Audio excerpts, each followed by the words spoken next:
Bonjour, nous sommes la prédication de la croix. La prédication de la croix est un ministère chargé de la recherche biblique, de l'enseignement, de la diffusion internationale et de l'intercession. La prédication de la croix, c'est un ensemble d'enseignements droitement divisés. Nous sommes très reconnaissants à vous qui nous suivez. Nous prions pour vous, autant que pour nous, afin que ce ministère que Dieu a suscité continue. Nous prions également pour que vous soyez pour nous un soutien, afin que cette belle œuvre aille de progrès en progrès. Nous revenons chaque fois avec un nouvel enseignement. Le titre de celui d'aujourd'hui, c'est « Riche pour soi-même et pauvre pour Dieu ». Riche pour soi-même et pauvre pour Dieu. Nous allons voir comment finissent ceux qui sont riches pour eux-mêmes et qui sont pauvres pour Dieu. Prions. Éternel grand Dieu, Dieu créateur des cieux et de la terre, de la mer et de tout ce qui s'y trouve, Père de notre Seigneur et Sauveur Jésus-Christ, sois exalté, sois béni, qui rend disponible ces enseignements. Merci parce que tu continueras, éternel notre Dieu, à les rendre disponibles, afin que nous soyons tous, autant que ceux qui parlent comme ceux qui les reçoivent, que tu protèges et que tu bénis, nous soyons édifiés et que nous te soyons agréables, que nous croissions à tous égards et que nous parvenions à l'unité de la foi et de la connaissance. Merci pour tout, grand Dieu, au nom puissant de Jésus-Christ, le Saint et le Juste. Amen. Riche pour soi-même et pauvre pour Dieu. Que veut dire être riche pour le monde? Que veut dire être riche pour le monde? Ecclésiaste 2, du verset 4 au verset 9, il est écrit « J'ai exécuté de grands ouvrages, je me bâtis des maisons, des vignes et des vergers. J'ai planté des arbres à fruits de toute espèce. Je me créai des étangs pour arroser la forêt où croissaient des arbres. J'ai acheté des serviteurs et des servantes et j'eus leurs enfants nés dans la maison. Je possédais des troupeaux de bœufs et de brebis, plus que tous ceux qui étaient avant moi dans Jérusalem. Je m'amassai de l'argent et de l'or, et les richesses des rois et des provinces. Je me procurai des chanteurs et des chanteuses, et les délices des fils de l'homme, des femmes en grand nombre. Je devins grand, plus grand que tous ceux qui étaient avant moi dans Jérusalem. Il n'y a pas d'homme qui puisse rêver d'une réussite autre que celle-ci. Mais quel est le but de l'homme sur la terre? Quel est le but de l'homme sur la terre? Matthieu 6, verset 33, il est écrit « Cherchez premièrement le royaume et la justice de Dieu, et toutes les autres choses vous seront données par-dessus. » Chercher Dieu et sa justice nous accorde ensuite toutes les réussites matérielles, qui est la source véritable de toute richesse. Agé 2, du verset 8 au verset 9, il est écrit « L'argent est en moi et l'or est en moi, dit l'Éternel des armées. » Dieu est le pourvoyeur véritable de toute richesse matérielle. Mais que dit Dieu? Quel conseil Dieu nous donne-t-il? Matthieu 6, verset 19. Matthieu 6, verset 19. Il est écrit « Ne vous amassez pas de trésors sur la terre, où la rouille et la teigne détruisent, où les voleurs percent et dérobent. » Matthieu 10, verset 39. Il est écrit « Celui qui conservera sa vie la perdra, et celui qui perdra sa vie à cause de moi la retrouvera. » La sagesse de Dieu et la sagesse du monde, comme nous dévoilent ces versets, sont totalement opposés. Alors, qu'est-ce qui arrive à ceux qui sont riches pour eux-mêmes? qu'est-ce qui arrive pour ceux qui sont riches pour eux-mêmes. Nous aurons deux exemples. Nous avons dans un premier temps Aman et en deuxième lieu, nous verrons Goliath. Premier exemple, Aman. Esther 5, à partir du verset 11, il est écrit: Aman leur parla de la magnificence de ses richesses, du nombre de ses fils et de tout ce qu'avait fait le roi pour l'élever en dignité et du rang qu'il lui avait donné au-dessus des chefs et des serviteurs du roi.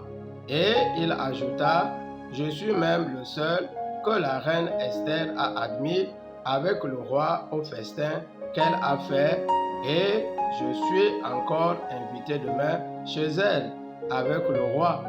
Mais tout cela n'est d'aucun prix pour moi, aussi longtemps que je verrai Mardochée le Juif assis à la porte. Zérek, sa femme et tous ses amis lui dirent qu'on prépare un bois haut de 50 coudées et demande au roi qu'on pende Mardochée, puis tu iras au festin avec le roi. Et il y a une chose, l'homme charnel n'est guère satiable. S'il est prêt à étaler toujours ses réussites, c'est toujours pour en demander. L'Éternel Dieu voulait que l'homme commence à lui consacrer sa vie pour qu'il le conduise. Le contraire met l'homme au service des esprits qui le conduisent et souvent pour sa perte. Voyons comment a fini Mardochée. Esther 6, au verset 13, il est écrit: Si Mardochée, devant lequel tu as commencé à tomber, est de la race des Juifs, tu ne pourras rien contre lui. Tu tomberas devant lui. Nous savons qui est juif de l'Éternel. Nous savons qui est juif. Et l'Éternel a voulu par sa grâce que nous soyons de la grâce des Juifs de la diaspora. Par les accomplissements de notre Seigneur et Sauveur, et Seigneur Jésus-Christ, nous sommes véritablement des Juifs. En Jésus-Christ, nous avons toujours la victoire. Esther 7, au verset 10. Et il est écrit: Et l'on pendit Aman au bois qu'il avait préparé pour Mardochée. Et l'on pendit Aman pour le bois qu'il avait préparé pour Mardochée. Amasser des choses nous procure beaucoup de joie, de plaisir et de satisfaction, mais ne nous donne aucune envergure autre que ce que nous sommes. Nous voyons comment a fini Aman, qui avait amassé des choses pour lui et qui était pauvre pour Dieu. Voyons ensuite le cas de Goliath, qui se prenait pour l'homme le plus fort de la terre. Nous verrons ensuite comment celui-ci a fini devant un juif, un fils de Dieu. 1 Samuel 17, du verset 4 au verset 9, il est écrit: Un homme sortit du camp des Philistins et s'avança entre les armées. Il se nommait Goliath et il avait une taille de 6 coudées et un empan. Sur sa tête était un casque d'airain et il portait une cuirasse à écailles du poids de 5000 cycles d'airain. Il avait aux jambes une armure d'airain et un javelot d'airain entre les épaules. Le bois de sa lance était comme une ensouple de tisserand et sa lance pesait 600 cycles de fer. Le Philistin s'arrêta et s'adressa aux troupes d'Israël rangées en bataille. L'homme riche pour lui-même ne cherche qu'à impressionner, sachant qu'il n'a aucune valeur véritable. À la vue de 1 Samuel 17, verset 24, à la vue de cet homme, il est écrit: à la vue de cet homme, Ceux d'Israël s'enfuirent devant lui et furent saisis d'une grande crainte. Nous devons rester calmes devant toute situation, car il n'y a aucune force au-dessus de Dieu.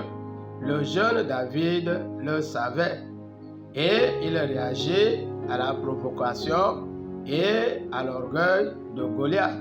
1 Samuel 17 au verset 26, il est écrit: que fera-t-on à celui qui tuera ce Philistin et qui ôtera le pauvre du roi, qui ôtera le pauvre sur Israël? Qui est ce Philistin, cet incirconcis pour insulter l'armée du Dieu vivant? David était un homme et Goliath un guerrier professionnel. David avait autrefois terrassé le lion et l'ours, mais il savait qu'il n'avait de force en lui-même. Il savait aussi que Dieu, le Tout-Puissant, lui avait toujours permis de terrasser de tels animaux pour garder son troupeau. Il était certain qu'il terrasserait le Philistin pour la gloire de Dieu et il avait foi en Dieu et la foi de Dieu.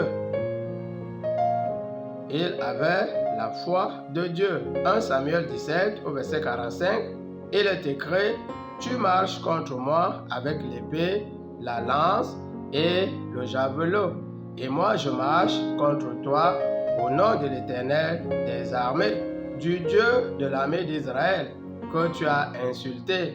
Aujourd'hui, l'Éternel te livrera entre mes mains. Je t'abattrai et je couperai la tête. Aujourd'hui, je donnerai les cadavres du camp des Philistins aux oiseaux du ciel et aux animaux de la terre. Et toute la terre saura qu'Israël a un Dieu, et toute la multitude saura que ce n'est pas par l'épée ni par la lance que l'Éternel sauve, car la victoire appartient à l'Éternel. David n'était pas seulement un berger, il avait étudié les Écritures et savait ce que Dieu avait fait, était capable de faire pour ceux qui se confiaient entièrement en lui. Nous savons la suite. Avec seulement une fronde et 5 pierres, David terrassa Goliath et n'ayant pas d'épée, il se saisit de l'épée de Goliath et lui coupa la tête. L'histoire de David montre clairement comment finissent ceux qui sont riches pour eux-mêmes et qui sont pauvres pour Dieu. Les hommes pauvres pour Dieu luttent parce que les hommes sont pauvres pour Dieu parce qu'ils luttent pour les honneurs, les biens. Mais Dieu nous met en garde. Dieu nous met en garde. Vanité de vanité, tout est vanité. Matthieu 16, verset 26. Que servirait-il à un homme de gagner tout le monde s'il perd son âme? Ou que donnerait un homme en échange de son âme? Nous devons savoir que l'Éternel sauve et à Dieu appartient la victoire. Nous sommes toujours menacés, intimidés dans nos villages, dans nos lieux de service. Confions-nous entièrement en l'Éternel et nous savons que Dieu est vainqueur et avec Dieu, nous aurons toujours la victoire. Prions. Éternel notre Dieu, merci parce que tu ouvres toujours davantage nos intelligences afin que nous grandissions dans la connaissance exacte de la relation que tu as voulu établir avec nous. Merci pour ces enseignements qui nous permettent d'avoir une autre considération de ce que nous étions et de ce que nous sommes. Tu nous permets de connaître que tant que nous marchons avec toi, aucune force ne peut nous être supérieure, ne peut nous intimider, parce que tu as mis Jésus-Christ au-dessus de toute domination, de toute autorité, de toute puissance, de toute dignité et de tout nom. Merci, Éternel notre Dieu, pour nos vies qui te sont précieuses. Merci pour nos pays. Merci davantage parce que tu leur donnes la paix la sécurité, la capacité de te servir dans la paix. Merci parce que cette parole que nous écoutons produit des miracles, afin que à toi seul revienne la gloire. Dieu, Dieu, Dieu, à toi l'honneur, la puissance et la gloire. Toi qui écoutes, qui exauces, nom puissant de Jésus-Christ, le Saint et le Juste. Amen.